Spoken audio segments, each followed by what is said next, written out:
For much of the 20th century, venomous snake bites were a serious public health problem in several regions of Japan. Among the most dangerous was the Habu snake, a large and highly venomous pit viper found primarily on the southern islands. In 1980 alone, official records show that nearly 400 people were bitten, and not all of them survived. Japan is home to several venomous snake species, but the greatest danger came from the largest ones, the Habu and its close relatives, the eastern pit vipers. These snakes are part of the same broader family as rattlesnakes and puff adders, with distant connections to coral snakes and cobras. A bite from one of these animals could quickly become life-threatening. For many years, the situation was made worse by limited medical options.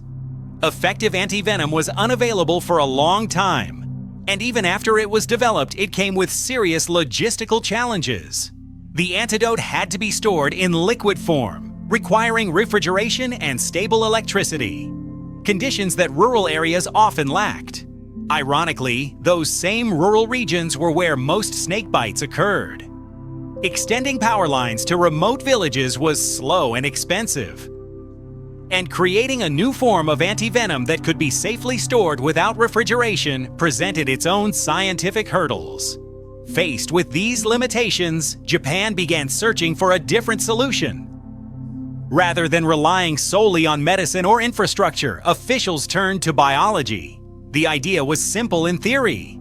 Introduce an animal that naturally hunts snakes and is resistant to their venom.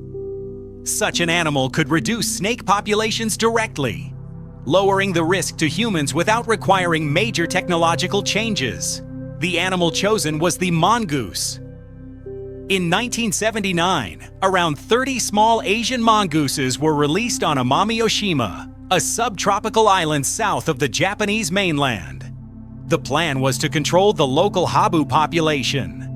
As an added benefit, the mongooses were also expected to reduce rat numbers, which were considered another nuisance to residents and farmers. Mongooses seemed like an ideal choice. In their native habitats across South and Southeast Asia, including India, Bangladesh, Nepal, and Pakistan, they are well-known snake hunters. Evolution has equipped them with exceptional speed, agility, and sharp reflexes. They possess modified acetylcholine receptors that make them less sensitive to certain snake venoms, allowing them to survive bites that would kill most other animals. In controlled encounters, mongooses often defeat venomous snakes by exhausting them and delivering precise fatal bites to the head. On paper, the solution appeared nearly perfect. In reality, it failed. The first major problem was behavioral. Mongooses are primarily active during the day. Habu snakes, on the other hand, are nocturnal. Their activity cycles rarely overlap, meaning the two species seldom encountered each other in the wild. Even when they did, snakes were not an easy or attractive prey choice. The second problem was ecological. Snakes are dangerous and difficult to hunt. Mongooses, like most predators, prefer prey that is easier to catch. On Amami Oshima, that meant small mammals, birds, reptiles, and eggs. Many of them native species with no natural defenses against such predators. By the early 1990s, the consequences were impossible to ignore. Instead of controlling the Habu population, the mongooses multiplied rapidly. By the year 2000, their numbers on the island had exploded to an estimated 10,000 individuals. Meanwhile, snake populations had declined, but not because of mongooses. Human hunters and habitat changes played a much larger role. In 1993, Japan's Ministry of the Environment raised the alarm. Amami Oshima is not just any island, it is a subtropical ecosystem recognized as a UNESCO World Heritage Site. Home to numerous endemic species found nowhere else on Earth. These species evolved in isolation, without exposure to mammalian predators like mongooses. The most severely affected was the Amami rabbit. Often described as a living fossil, the Amami rabbit is the last surviving member of an ancient lineage of Asian rabbits. Once widespread on the mainland, it now exists only on two small islands, Mongooses preyed on these rabbits extensively, causing their population to plummet. Sightings became rare, and the species was pushed closer to extinction. Other endemic animals suffered as well. Native rodents, reptiles, and birds experienced sharp population declines. In total, around 15 endemic species were negatively affected. Some lost up to 40% of their habitat within just 2 decades. The agricultural sector was also hit. Mongooses preyed on farm birds, consumed fruit from fields, and spread diseases among wildlife and livestock. What began as a well-intentioned biological control effort had turned into a major ecological crisis. In 2000, the Japanese government launched a full-scale eradication program. At first, efforts focused on simple roadside traps. These proved largely ineffective. Mongooses avoided them, and capture rates remained low. It quickly became clear that a more systematic approach was needed. Authorities introduced specialized traps designed specifically for mongooses, based on their size and body shape to avoid catching non-target species. Toxic baits and scent attractants were deployed in carefully monitored areas. Motion sensing cameras and tracking systems were installed to monitor population movement. Trained search dogs were brought in to locate animals in dense forest and mountainous terrain. Local communities were also enlisted. Beginning in 2005, organized mongoose hunting teams made up of residents and trained volunteers began operating across the island. Large amounts of funding, labor, and time were invested, all aimed at one goal: complete eradication. The results were slow but measurable.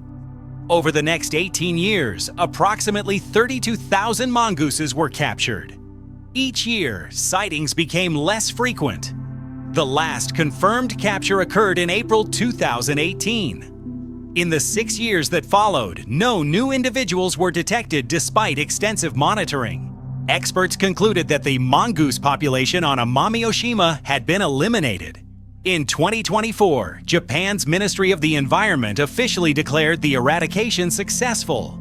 本当にありがとうございます。おめでとうございます。This achievement was significant.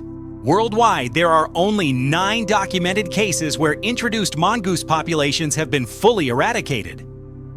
Amami Oshima is the largest island on which such an effort has ever succeeded.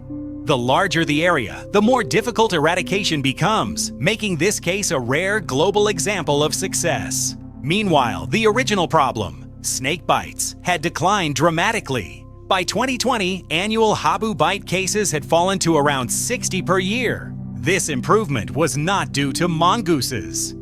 Instead, it resulted from increased public awareness, better protective practices, and widespread availability of anti-venom. Since 1992, no deaths from Habu bites have been recorded. Mongooses still exist on other Japanese islands, particularly Okinawa, where they were introduced decades earlier during the Meiji era. Conditions there are more favorable for their survival, with warmer temperatures and closer proximity to their natural range. Population control measures, including fencing and monitoring, are ongoing to prevent reinvasion of Amami Oshima. The experience has reshaped Japan's approach to biological control. Using one species to control another is a practice with a long history and mixed results. In controlled agricultural settings, predatory insects have successfully protected crops for generations. But the introduction of mammals into isolated ecosystems, especially islands, has repeatedly caused irreversible damage. Similar mistakes were made elsewhere. In Hawaii, mongooses were introduced in the late 19th century to control rats in sugarcane fields. Rats were nocturnal, mongooses were not. The two rarely met. Instead, mongooses devastated native birds and reptiles, contributing to the extinction of at least 8 endemic bird species. Unlike Japan, Hawaii acted too late. Today, mongoose eradication there is considered nearly impossible. The lesson from Amami Oshima is clear. Invasive species must be addressed early, decisively, and with a deep understanding of local ecosystems. Good intentions are not enough. Without careful study, biological solutions can create far greater problems than the ones they were meant to solve. Japan's success came at a high cost, but it prevented irreversible loss. It stands as a rare example of corrective action taken before it truly became too late,